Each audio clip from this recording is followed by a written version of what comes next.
पता चल गया तो? वही तो फर्क है ना तुझ में और मुझ में। बचपन से पैसे निकाल रही हूँ मैं पापा की पॉकेट से, और आज ग्रेजुएशन में आ गई, पकड़ी गई क्या मैं? नहीं ना, तो तू तेज मत बन। और मान लो दीदी आज पापा को पता चल गया और उन्होंने मुझसे पूछा तो? मुझे चोरी करते हुए किसने देखा? तूने। यानी कि ये चोरी हम दोनों ने की है, और जैसे ही मेरा नाम आया तो मैं तो साफ साफ कह दूंगी, पापा पीहू ने ही मुझे आपकी पॉकेट से पैसे निकालने को बोला था। हाँ, बहुत गलत कर रही हो दी तुम, ये बहुत गलत। अब ज्यादा जबान मत चला, वरना ऐसी हालत करूंगी कि शक्ल शीशे में पहचान भी नहीं पाएगी। ये थी पीहू और साक्षी। साक्षी अपने घर की बड़ी बेटी थी जो बड़ी ही शातिर और चालाक थी। साक्षी इसी तरह ही अपने घर में सभी को मैनिपुलेट कर अपना काम निकलवा लिया करती। अपने पापा के पॉकेट से पैसे निकालने के बाद साक्षी कॉलेज चली जाती है। पूरा दिन पीहू के दिमाग में वही दृश्य घूमता रहता है। रात को खाने के बाद, ममता जी, आपने मेरी जेब से कुछ पैसे निकाले थे क्या? अरे आज तक कभी आपसे बिना पूछे आपकी जेब में हाथ डाला है क्या मैंने, जो आप डालूंगी? इधर उधर गिरा दिए होंगे आपने पैसे। अरे नहीं नहीं, गिराया नहीं है। मुझे अच्छे से याद है कि आज ही अपने पैंट में मैंने पैसे रखकर उसे दरवाजे के पीछे टांग दिया था। साक्षी दी से पूछे ना पापा, उन्हें पता होगा। आज मैंने उनको आपके बेडरूम से निकलते देखा था। मुझे भी कुछ कहना है पापा, पैसे निकाले थे दी ने। मना किया था ना मैंने तुझे पापा के सामने बताने से, पर बोल दिया तूने, कर दिया सब कुछ सत्यानाश। वो कहते हैं पाप पुण्य जब दाएं हाथ से करो ना तो बाएं को भी पता नहीं लगना चाहिए। पापा, याद है आपको कुछ दिनों पहले मम्मी की तबीयत खराब हो गई थी, तो मैंने भगवान से मन्नत मांगी थी कि मम्मी की तबीयत ठीक हो जाए तो मैं गरीबों को खाना खिलाऊंगी। पर मेरे पास 2000 नहीं थे, क्योंकि मैं तो नहीं कमाती, इसलिए वो पैसे मुझे आपके पॉकेट से लेने पड़े। पापा जब मेरे पास पैसे आ जाएंगे ना तो मैं आपको लौटा दूंगी। I am sorry. अरे मेरी बेटी हमेशा अच्छा ही करती है। ऐसी कोई बात रहे बेटा तो तू ज़्यादा पैसे ले लिया कर, मैं समझ जाऊँ। एक्टिंग करती, कोई कुछ भी कहे, मिहिर और ममता को हमेशा अपनी बड़ी बेटी की ही बात सच्ची लगती थी, और इसी का फायदा उठाकर साक्षी अपने भाई बहनों को कंट्रोल करती। धीरे धीरे दिन बीतते जाते हैं और साक्षी की पढ़ाई कंप्लीट हो जाती है। एक शाम एक कंपनी में इंटरव्यू दी है मैंने मम्मी, वहाँ मुझे कल बुला रहे हैं। अरे पर हमारे घर की लड़कियां जॉब नहीं करती बेटा। ये कौन सी बात हुई मम्मी? ताऊ जी की बेटी यहाँ 2 बीते कपड़े पहनकर फॉरेन में घूम रही है तो किसी को दिक्कत नहीं है, और मैं घर से नौकरी करने चली जाऊंगी तो आप लोगों की इज्जत चली जाएगी। देखिए सब मेरे सामने कह रही है तू, पर अपने पापा के सामने मत कह देना, वरना न जाने क्या होगा। शाम दाम दंड भेद कुछ भी करना पड़े, अगर साक्षी ने सोच लिया है कि वो जॉब करेगी तो वो जॉब करेगी ही। रात को मिहिर अपने घर आता है। आज तो घर में अलग ही शांति लग रही है, कोई चूचा भी नहीं कर रहा। कुछ बात हुई है क्या? नहीं जी, आप खाना खाइए, क्या ही बात होगी, तुरंत साक्षी कहती है। वही ना पापा, बात होने में क्या है, आजकल लड़कों को चाहिए ऐसी लड़की जो पढ़ी लिखी हो, नौकरी कर रही हो, भले ही शादी के बाद वो उसे नौकरी करवाए या नहीं, वो उनकी चॉइस होती है। मेरी फ्रेंड है ना पिंकी, उसकी शादी होते होते टूट गई क्योंकि लड़के को लगा कि लड़की शादी के बाद कभी उसे फाइनेंशियली सपोर्ट नहीं कर पाएगी, और फिर भी आप सब यही चाहते हैं कि मैं नौकरी ना करूं। और इसी तरह साक्षी जिद करके नौकरी करना शुरू कर देती है। धीरे धीरे सब उसके डिसीजन को एक्सेप्ट कर लेते हैं। 5 साल बाद साक्षी अपने घर वालों से कहती है, मुझे राहुल से शादी करनी है। एक बहुत अच्छे लड़के का रिश्ता आया है बेटा, इंजीनियर है, उसे देख लो, फिर ये प्यार का भूत उतर जाएगा। साक्षी जैसे ही उस लड़के का बायोडेटा देखती है, मन ही मन सोच लेती है, राहुल तो भूखा नंगा है इस लड़के के सामने, बाहर जाकर रोकर तमाशा कर देती हूँ। पापा की मर्जी ही एक्सेप्ट कर लूँगी, उनकी इज्जत जाने नहीं दूंगी मैं, चाहे मुझे अपने प्यार को ही क्यों ना छोड़ना पड़े। और सबकी सिंपैथी ले लूँगी। पहले राहुल को तो कॉल करके बोल दूँ, पापा मान नहीं रहे। इस तरह फिर सभी के सामने अच्छा बनकर साक्षी शादी के लिए राजी हो जाती है, और सुमित से शादी कर साक्षी विदा हो जाती है। शादी के बाद भी साक्षी एक नज़र अपने मायके पर रखती तो एक ससुराल पर। मेरे हनीमून की पिक्चर्स भेजे हैं मैंने, देखे आपने मम्मी? हाँ बेटा देखे, पर तू सूट ही पहन रही है हर जगह, क्या? ये हनीमून वनीमून में मैं नहीं मानती मम्मी, मैं तो अपने ससुराल वालों को भी साथ में लग कर ले गई थी। अब ये बेचारे मेरे बूढ़े सास ससुर को कौन देखता मेरे पीछे? इसी तरह अपनी माँ के सामने अच्छी बनकर साक्षी फ़ोन रख देती है। पीहू अपनी फाइल्स लिए अपने ऑफिस जा रही थी। अरे पीहू, देख अपनी बहन की तस्वीर देख। अपने हनीमून पर भी अपने सास ससुर को लेकर गई थी साक्षी। ये होते हैं संस्कार, ऐसे चलता है ससुराल। वही तो बात है ना मम्मी, आपको वही दिखता है जो दीदी आपको दिखाती है। इंस्टाग्राम पर उन्होंने जो पिक्चर पोस्ट की है, देखिए क्या आपने, होता कुछ और है और दिखाती कुछ और है। पर यहाँ तो सबकी आंखों में पट्टी बंधी रहती है ना। छोड़ो, मैं ऑफिस जा रही हूँ, मुझे कुछ नहीं कहना। अरे पता नहीं तुम सबको क्या हो जाता है। एक करण जो शादी को ही राजी होने को तैयार नहीं, और एक तू। अब किसी भी लड़की से शादी कर लो क्या मम्मी, लड़की भी तो उस लायक हो। तेरी साक्षी दीदी को दिखाई थी मैंने पायल की फ़ोटो। उसने कहा लड़की एक नंबर है, सीधी सादी लड़की है, ज़्यादा पढ़ी लिखी भी नहीं है, तो घर अच्छे से संभाल देगी। ये कोई बात हुई मम्मी? दीदी तो खुद शादी के पहले जॉब करती थी और मेरे लिए ऐसी लड़की ला रहे हो जो पढ़ी लिखी भी ना हो। इसी तरह कुछ महीने और करण के लिए लड़की की तलाश जारी रहती है और उसमें बड़प्पन दिखाने साक्षी अपने मायके आ जाती है। अपने सुपुत्र से कह दीजिए ममता जी, अब ये 2 लड़कियां हैं, इनमें से किसी एक को हाँ कर दे, वरना अब मैं और रिश्ते नहीं देखूंगा। इनके लिए हूर की परियां आएंगी क्या? करण, क्यों पापा को परेशान करते हो? मुझे तो जो एक लड़का दिखाया गया था मैंने उसी में हाँ कर दी। जिससे शादी करनी होती है ना, वो इतने ड्रामे नहीं करते। चल जल्दी जल्दी हाँ कर, फिर पीहू का भी नंबर है। और आखिरकार करण सीमा से शादी करने को तैयार हो जाता है। सीमा बहू बनकर अपने ससुराल आती है। घर आते ही सीमा झुककर सभी के पैर छूती है। अरे वाह, सबके पैर छुए गए पर ननद के नहीं। हमारे घर के तो ये संस्कार नहीं थे मम्मी। खैर मुझे क्या, मुझे कौन सा यहाँ रहना है। मैं तो बस शादी की रस्मों के लिए 2 दिन के लिए यहाँ आई थी। माफ़ कीजिएगा दीदी। सीमा झुककर अपनी ननद के पैर छूती है। अब क्या, संभालो अपना घर, मैं चलती हूँ मेरे ससुराल। वो क्या है ना मम्मी, वहाँ मेरे बिना कोई कुछ संभाल नहीं पाता। सीमा अपने ससुराल में एडजस्ट हो ही रही थी कि साक्षी फिर अपने मायके आती है और आते ही अपनी माँ के कान भरने शुरू कर देती है। अरे मम्मी, ये सीमा रोज 8:30 बजे उठती है क्या? वो क्या है ना बेटा, तेरे पापा को 11 बजे तक दुकान जाना होता है। प्रेम भी देर से निकलता है। पीहू तो अपना टिफ़िन खुद ही बना लेती है, तो मैंने भी सीमा पर कोई प्रेशर नहीं डाला। वो कभी भी उठे, हमें तो अपना काम होने से मतलब है।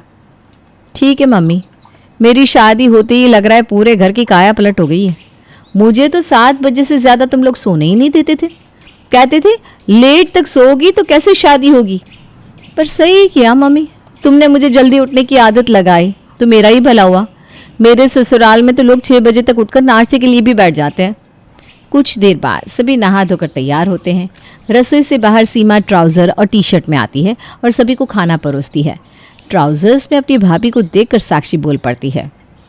भाभी को अपनी शर्ट और ट्राउज़र पहनने को अलाउ कर दिया? पापा, हमें तो आप शॉर्ट कुर्ती भी नहीं पहने देते थे। हमारे साथ कुछ गलत हुआ है, इसका मतलब ये नहीं ना दी कि सबके साथ ही गलत हो। वैसे भी इन कपड़ों में बुराई क्या है?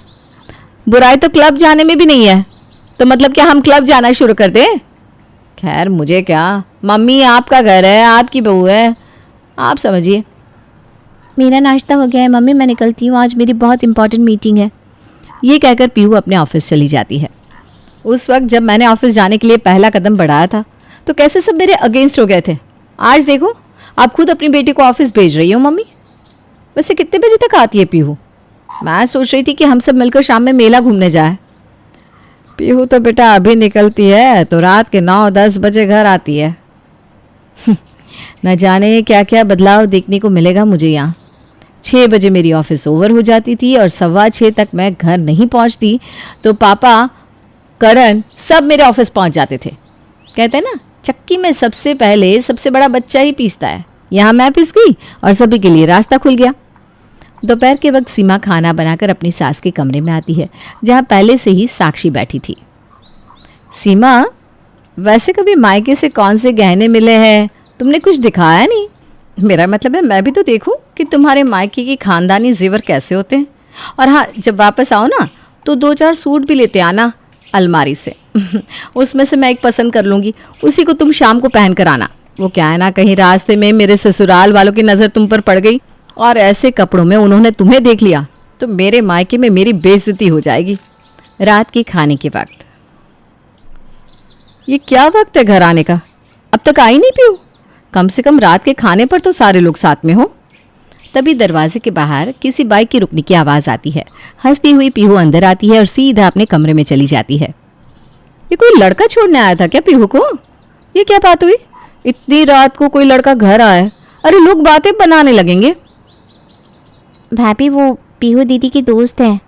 अरे ये कौन सी दोस्ती हुई है कि घर पर लड़का आ रहा है छोड़ने, वो भी रात के 9 साढ़े 9 बजे? सिर्फ दोस्ती नहीं है बेटा, पीहू उसी से शादी करने वाली है। उसी के ऑफिस में काम करता है, अच्छा लड़का है। Love marriage? फिर राहुल में क्या कमी थी मम्मी? हाँ पापा, आपने तो मेरी शादी अपनी मर्जी से करवा दी। पहली बेटी के साथ इतना अन्याय और दूसरी को इतनी छूट। पहला बच्चा ही क्यों, हर चीज में सारी कुर्बानी दे मम्मी। आज तक सभी चीजों में मुझ पर ही बंदिशें क्यों लगाएगी?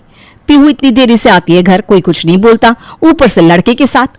उसने ऑफिस के किसी अरे गहरे लड़के के बारे में आप लोगों को बता दिया और आप लोग तो शादी के लिए राजी भी हो गए। अरे क्या गारंटी है कि लड़का अच्छा है? साक्षी मन में ठान लेती है कि वो अपनी छोटी बहन की लव मैरिज होने ही नहीं देगी। उसी रात जब पीहू आराम से सो रही थी, साक्षी उसके फोन से उसके बॉयफ्रेंड का सारा डिटेल निकाल लेती है। ओह, प्रेम नाम है मैडम के आशिक का, प्रेम चौधरी। पूरी रात साक्षी प्रेम के बारे में इधर उधर डिटेल्स निकालती रहती है।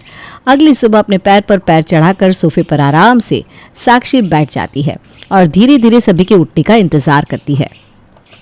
प्रेम नाम है ना उस लड़के का मम्मी, जिसे पीहू शादी करना चाहती है। हाँ, बेचारे की किस्मत देखिए, कैसा लड़का मिला है बेचारी को। एक साथ में 4-4 लड़कियां घुमाता है। देखिए ना, फोटोज देखिए। साक्षी प्रेम की फेसबुक से पिक्चर्स निकालकर अपनी माँ को दिखाती है। हे भगवान, सही कहा बेटा तूने, हर बार किसी अलग लड़की के साथ फोटो छी। ऐसा करके साक्षी अपनी माँ को प्रेम के खिलाफ भड़काने में कामयाब हो जाती है। 2 घंटे बाद तैयार होकर पीहू अपने कमरे से निकलती है। उसे देखते ही ममता कहती है, ऑफिस काम करने के लिए मैंने भेजा था तुझे, या नैन मटक्का करने के लिए? उसी लड़के से मिलने जा रही है ना तू? कोई जरूरत नहीं है जाने की। ये सब क्या बोल रही हैं मम्मी आप? अरे जो लड़का 10-10 लड़कियों का है, वैसे लड़के से शादी करनी है तुझे? देख इन फोटो को। मम्मी ये फोटोज तो प्रेम की फ्रेंड है। ये बच्चे ना मम्मी समझती नहीं है। मम्मी ने आज तक तुझे कुछ करने से मना किया है क्या पीहू? जो कह रही है तुम्हारे अच्छे के लिए कह रही है ना? पर नहीं मम्मी, इसमें ना पीहू की भी गलती नहीं है। उस लड़के ने ही ये सब इसके दिमाग में भरा होगा। ये सुनते ही पीहू का खून खौल जाता है और वो दहाड़ती हुई कहती है, चुप, एकदम चुप। बचपन से हमारी खुशियां खाकर पेट नहीं भरा क्या तुम्हारा दी कि हमारे घर की शांति खाने आ गई? अपने दिनों में क्या नहीं किया तुमने? सारी अय्याशियां तो करके बैठी हो और मेरे वक्त में सिद्धांतों की देवी बन रही हो। मेरी जुबान मत खुलवाओ। अरे ये सब क्या बकवास कर रही है तू? बकवास नहीं कर रही हूँ साक्षी। वाह, देखा मम्मी, उस अय्याश की जुबान बोलने लगी है तुम्हारी बेटी। दी कहने के तो लायक तुम हो ही नहीं। तुम जैसी ननदें होती है जिसके कारण परेशान होकर बहुएं घर छोड़कर चली जाती हैं और बदनाम होती हैं बहुएं कि अरे भाई कैसी बहू आई कि उससे अपनी 2 दिन की आई ननद भी बर्दाश्त नहीं हुई। कोई ये नहीं देखता कि उन 2 दिनों में उस ननद ने 200 टन जितना जहर घोल दिया है मायके वालों के कान में। 24 घंटे तुम्हें सीमा भाभी के लाइफ में उंगली करनी है।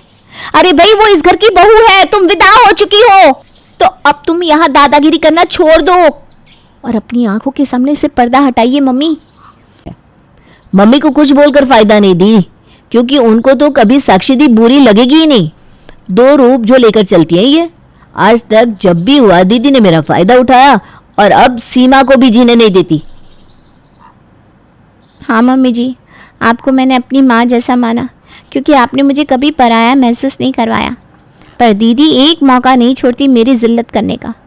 आज तो मैंने सोच लिया था कि मैं अपने मायके ही चली जाऊंगी, पर शायद भगवान ऐसा नहीं चाहते थे, इसलिए पीहू दीदी के रूप में उन्होंने ये सारी बातें उनके मुंह से उगलवा दी। ये सब क्या बोल रहे हो तुम सब? वही जिस पर आप सब और मम्मी कभी भरोसा नहीं करेंगे। बचपन से ही साक्षी दीदी ने अपनी मर्जी की जिंदगी जी, जो करना चाहा, यहाँ तक कि जीजू से शादी भी उन्होंने अपने फायदे के लिए की। मेरे और करण भैया के बारे में तो किसी ने नहीं सोचा। आप दोनों ने तो हमें दीदी के भरोसे छोड़ दिया। जिसके लिए हम दोनों बोझ के अलावा कुछ भी नहीं थे। हाँ मम्मी, पीहू सच कह रही है। और जिस प्रेम के खिलाफ दीदी तुम्हारे कान भर रही है, उस प्रेम ने मेरे बिजनेस के लॉस के वक्त मुझे 20 लाख रुपए देकर मेरी मदद की और एक बार भी उन पैसों को वापस नहीं मांगा। सभी को अपने खिलाफ देखकर साक्षी गुस्से से आग बबूला हो जाती है। अब आप मुझे मत रोकिएगा मम्मी, इन दोनों की अकल तो मैं अभी ठिकाने लगाती हूँ। जरूरत भी मत करना मेरे सामने मेरे बेटे, बहू या मेरी बेटी को कुछ भी कहने की, समझी? बांध अपना सामान और निकल अपने ससुराल। इन तीनों के जीवन में क्या होगा क्या नहीं, वो देखने के लिए इनके माँ बाप जिंदा है। मम्मी भी बातों में आ गई। पापा, आप मेरी बात सुनिए। सुनूंगा तो नहीं, पर अगर बोलने पर आ जाऊंगा तो ये बाप बेटी का जो रिश्ता जरा सा बचा है ना, वो भी टूट जाएगा साक्षी। इसलिए तू अपने ससुराल जा और हमें माफ कर। और साक्षी का सारा षड्यंत्र यहीं समाप्त हो जाता है। सीमा अपने ससुराल आई अपनी ननद को ऐसा विदा करती है कि हमेशा हमेशा के लिए उसकी दादागिरी से मुक्त हो जाती है।